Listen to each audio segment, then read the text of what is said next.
बिस्मिल्लाहिर्रहमानिर्रहीम। अस्सलाम वालेकुम। लाखों करोड़ों दुरूदो सलाम मोहम्मद मुस्तफ़ा सल्लल्लाहु अलैहि वसल्लम और आले मोहम्मद पर। मैं हूं उमर दराज गोंदल और आप मेरा फेसबुक और यूट्यूब चैनल देख रहे हैं। बहुत बड़ी खबरें हैं जी। आज खबरें ये हैं कि कुछ मामला तय पा गए हैं जिसमें इवन इमरान खान भी रजामंद हैं। ये कौन सी मुलाकातों की वजह से मुमकिन हुआ, जो खान साहब की हुई हैं या दुबई के अंदर हुई हैं, ये पहली खबर है। फिर इस सारी सूरत हाल को चूंकि मामलात अपने इख्तिताम के जाने बढ़ रहे हैं, चीज़ें तय हो गई हैं, तो फिर जाहिर बात है कुछ इंटरनेशनल मामलात भी हैं। तो जनरल बाजवा ने अमेरिका से रब्ता किया, किससे उनकी बात हुई है, क्या उन्होंने डिमांड की है, ये बहुत इंपॉर्टेंट चीज़ है। तीसरे नंबर के ऊपर चल के आप जानते हैं कल से बहुत जश्न मनाया जा रहा है जी, हमने चीफ जस्टिस के प्रपोज नामों को जजेस नहीं बनने दिया। लेकिन आज एक बार फिर जुमे के रोज झटका लगा है और अब अदालत ने एक और तलवार जो है वो इस हुकूमत के ऊपर लटका दी है, जिसका मतलब यह है कि ये बचने वाले कहीं पे हमें नजर नहीं आ रहे। सबसे पहली बात मैं आपको ये बता दूं कि मौजूदा हुकूमत और मौजूदा क्राइसिस जितना बढ़ेगा उतना पाकिस्तान के लिए नुकसानदेह होगा। अब आप कहेंगे वो किस तरह से, अब मैं बताता हूं कि आपको कि इंटरनेशनल मुख्तलिफ जो कंपनीज हैं, जिसके अंदर मिसाल के तौर पे S&P क्रेडिट रेटिंग ने पाकिस्तान का आउटलुक आज मुस्तहकम से यानी स्टेबल से नेगेटिव कर दिया है। और उसके अलावा एक और जो सिचुएशन है वो इस सारे से लेके आप जानते हैं कि मैंने आपको रात बताया था कि पाकिस्तान के ज़र मुबादला के ज़खायर $8.5 अरब तक रह गए हैं। उस चीज़ से हट के असद उमर कह रहे थे आज के कोई भी इस हुकूमत को तेल बेचने के लिए तैयार नहीं है। उसके अलावा आप जानते हैं कि पाकिस्तान के अंदर जो डॉलर की कीमत में मुसलसल इजाफा हो रहा है, जिसकी वजह से जाहिर बात है पाकिस्तानी मईशत को नुकसान हो रहा है। ये सारी मामलात को सामने रखते हुए अब आ जाते हैं इस बात के ऊपर कि होने क्या वाला है। खान साहब बड़ा काफ़ी दिनों से एक बात कर रहे थे, और वो क्या था, वो ये था कि इस मुल्क के अंदर इलेक्शंस करवाए जाएं। अब नून लीग अपनी तरफ से इलेक्शन चाहती है क्योंकि उसको पता है कि सकते उनका नुकसान हो रहा है, कॉन्टिन्यूस नुकसान हो रहा है। लेकिन नून लीग एक गेम खेल रही थी, वो इवन इफ अगर मगर इस तरह से खेल रही थी। मतलब कैसे, वो ये चाहते हैं कि इस सारी खेल के दौरान हम एस्टैब्लिशमेंट को तंग करें, हम अदलिया को तंग करें और हम नवाज शरीफ को सिस्टम के अंदर इन कर लें। ये बात बन नहीं रही थी। मैं आपको एक और बात बताता हूं। इस वक्त हुकूमत एक और तरफ भी गड़बड़ करने जा रही है, वो है आर्मी चीफ की अपॉइंटमेंट। ऐसा नहीं है कि आर्मी चीफ अपॉइंट नहीं करेगी, आर्मी चीफ की अपॉइंटमेंट को डिले किया जा सकता है। कुछ बहुत सारी स्पेकुलेशंस इस्लामाबाद के अंदर चल रही हैं, मैंने वहां से खबरें ली हैं जो मैं आपके सामने वो भी रखूंगा। लेकिन असल बात है क्या, असल बात यह है कि खेल इनके हाथ से निकल गया है और खेल ये है कि इस पूरे सिस्टम का पूरा ये जो सेटअप है इसको अब घर भेजे जाने के ऊपर इत्तेफाक हो गया है और इस बात की तस्दीक हो गई है। और हत्ता के मैं आपको ये बात बताऊं कि जरदारी भी मान चुका है, इमरान खान तो पहले इस बात के ऊपर है, नवाज शरीफ, शहबाज शरीफ भी। अब सिर्फ एक शख्सियत है, उसका नाम है फजलुर रहमान। और फजलुर रहमान कब नहीं मानते, जब उनको ये लगता है कि सिस्टम में उनका स्टेक नहीं है या उनको ड्यू शेयर नहीं मिलेगा, तो वो फिर शोर मचाते हैं या ऐसी बातें करते हैं। अब मैं आपको ये बात बताऊं, इन्होंने रात को जो जिमनी इलेक्शन वाला किया है वो प्रेशर टैक्टिक है, लीगल ग्राउंड के ऊपर उसके अंदर कोई वर्त नहीं। मैं आपको मिसाल देना चाहता हूं कि ये इस्तीफे 11 अप्रैल से मंजूर किए गए हैं। इसका मतलब ये है कि कानून और आइन ये कहता है कि आपने 60 रोज के अंदर इलेक्शन करवाना होता है। तो इसका मतलब है कि अगर 11 अप्रैल को ये सीटें खाली हुई थी तो 12 जून तक इनके ऊपर इलेक्शन हो जाने चाहिए थे। उसकी मिसाल दे देता हूं, फैसल न्याजी का एक एमपीए का इस्तीफा था जो इलेक्शन कमीशन ने मंजूर नहीं किया था नून लीग के एमपीए का, इस बुनियाद के ऊपर के उनका इस्तीफा 22 मई से मंजूर किया गया था। और क्या कहते हैं 22 मई का मतलब है कि 3 महीनों के अंदर इलेक्शन हो जाने चाहिए थे, तो अब तक वो इलेक्शन क्यों नहीं हुए। तो बैक डेट से आप 3 महीने के अंदर अंदर आपने इस्तीफा कबूल करना होता है। तो ये सिर्फ तमाशा है और ये तमाशा इसलिए लगाया गया प्रेशर डाला जाए। अब मैं आपको बता दूं, बात जिमनी इलेक्शन की तरफ नहीं जाएगी। अगर जिमनी इलेक्शन की तरफ जानी होती तो चलिए, मैंने आपको रात सुबह कहा था कि इमरान खान का इस्तीफा कबूल करते, इमरान खान को भी छोड़ देते हैं।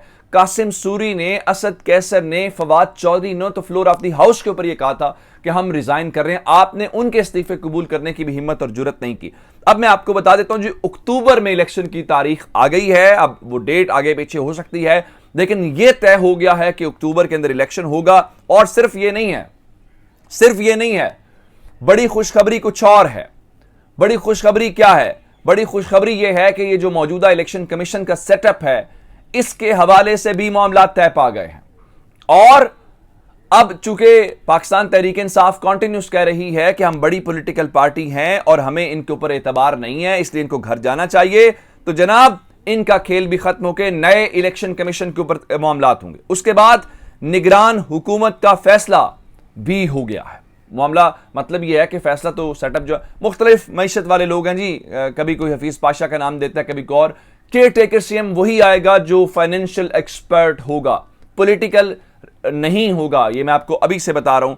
और चूंकि डॉलर आप जानते हैं ये सारी सूरत हाल है, और अब ये सारी बातों के ऊपर माने क्यों है, मैंने आपको आज सुबह बताया था कि ये जो चौधरी शुजात को हटाया गया है, ये बुनियादी तौर पे बुनियाद रखी गई है शहबाज शरीफ हुकूमत को रुखसत करने की, क्योंकि काफ लीग के नए सदर चौधरी परवेज इलाही जो हैं वो फौरी तौर पे कहेंगे कि आप ये काम करें, अपोजिशन बेंचेस के ऊपर बैठें, तो ये जब नहीं बैठेंगे तो इनको वैसे ही वो इनका खेल खत्म कर देंगे। तो इस सारी सिचुएशन से बचने के लिए काम है।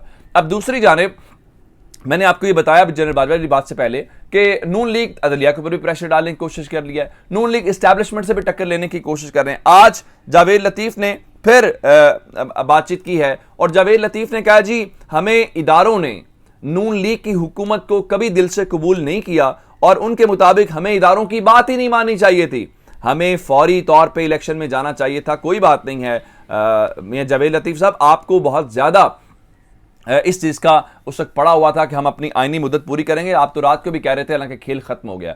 और ये सारी बातें जो मैं आपको बता रहा हूं कि तय हुआ, शेख रशीद ने भी आज ट्वीट करके इसकी तस्दीक कर दी है कि ये चीजें तय पा गई हैं और ये मामलात होंगे। और आप जानते हैं कि शेख साहब बहुत पहले शोर मचा देते हैं। अब आ जाते हैं इस बात के ऊपर कि जो जनरल बाजवा ने, प्रॉब्लम इस वक्त यह है, जैसे अब खबर यह है कि आइंदा महीने से पेट्रोल फिर बढ़ने जा रहा है। उसकी वजह यह है कि डॉलर्स की ऊपर कीमत चली गई है इतनी ज़्यादा कि आप उसको इंटरनेशनल मार्केट से खरीदें तो आप, उसके अलावा 48 घंटों में एलपीजी कीमत में 3 बार इजाफा किया गया। आप इस मुल्क से भी अंदाज़ा लगा लें कि सिचुएशन इस वक्त है क्या। अब मैं आपको बताना ये चाहता हूँ कि पाकिस्तान की सबसे ज़्यादा ताकतवर और बासर शख्सियत, जिनका नाम जाहिर बात है जनरल बाजवा ही हैं, उन्होंने जनाब अली अमेरिकी डिप्टी सेक्रेटरी ऑफ स्टेट से टेलीफोनिक रब्ता किया है। कुछ इंटरनेशनल जो मीडिया के लोग हैं वो भी इस चीज़ को कोट कर रहे हैं और उन्होंने उनसे कहा है कि जो 1.2 billion dollar staff level agreement हो गया है, अमेरिका इसके अंदर मुदाखलत करे और इसको ज़रा फास्ट ट्रैक के ऊपर लाया जाए, क्योंकि हमें ये इतलात हैं कि आप अगस्त के तीसरे महीने तक लेके जाना चाहते हैं, तो जल्दी से जल्दी इसको किया जाए। और मैं आपको बताऊं, जब ये हो गया तो इसका मतलब ये होगा कि फिर भी फौरी तौर पे मामला इलेक्शन की तरफ जाता हुआ नजर आ रहा है। और इलेक्शन में जाने का मकसद जो है वो इस वक्त यही है कि ये इंस्टेबिलिटी खत्म हो, ये पॉलिटिकल क्राइसिस खत्म हो, ताकि हम अपनी इकोनॉमी के ऊपर मामलात को बेहतर कर सकें। अब आ जाते हैं जी इस बात के ऊपर कि जनरल बाजवा वाले मामले के ऊपर होता गया। ये अपनी तरफ से बहुत कोशिश कर रहे हैं जी, foreign funding case. Tehreek Insaf ने आज फिर कहा कि आप फॉरेन फंडिंग केस के ऊपर फैसला कर लें, लेकिन एक साथ ही करें और ऐसे वैसे साइडों पे ना करें। हुकूमत वैसे ही अपने इख्तिताम को है, आज पंजाब असम्बली का इजलास है, मैं खुद अभी जा रहा हूँ पंजाब असम्बली इजलास को कवर करने के लिए। खान साहब भी आज लाहौर में हैं और लाहौर के अंदर उन्होंने काफ लीग की और तहरीक इंसाफ की पार्लिमानी पार्टी के मुश्तरके इजलास को चेयर करना है और स्पीकर जारी बात है डिप्टी स्पीकर वाला मामला है। लेकिन अब सुप्रीम कोर्ट के अंदर आज जुमे के रोज़ जो नैब की तरामीम है, जो तहरीक इंसाफ ने इस वक्त चैलेंज की हुई हैं, जो इन्होंने इलेक्शन जो नैब कवानीन के अंदर तरमीम की है, उसको फिलहाल अगले जुमे तक मुलतवी कर दिया गया है। इसका मतलब यह है कि समाज चलेगी, उसको उड़ाया नहीं गया, हुकूमत ने एतराज़ नहीं किया और अगले जुमे के हवाले से। और आज जजेस जब उठने लगे तो जजेस ने मुस्कुराए, जो वहाँ पे कोर्ट रिपोर्टर जो हैं हम बता रहे हैं, और उन्होंने ये कहा है और उन्होंने कहा है कि जनाब इस सारी सिचुएशन के दौरान कि अगला जुमा फिर बैठेंगे और जुमे का दिन ज़रा रहम वाला होता है। अब देखिए पुरसुकून होता है, तो अब नून लीग के ऊपर ये तलवार लटकती रहेगी कि अगर आप उधर से नहीं जाएंगे तो उधर से कम आपके कवानीन को उड़ा दिया जाएगा। अपना बहुत सारा ख्याल रखिएगा। खुदा हाफिज़।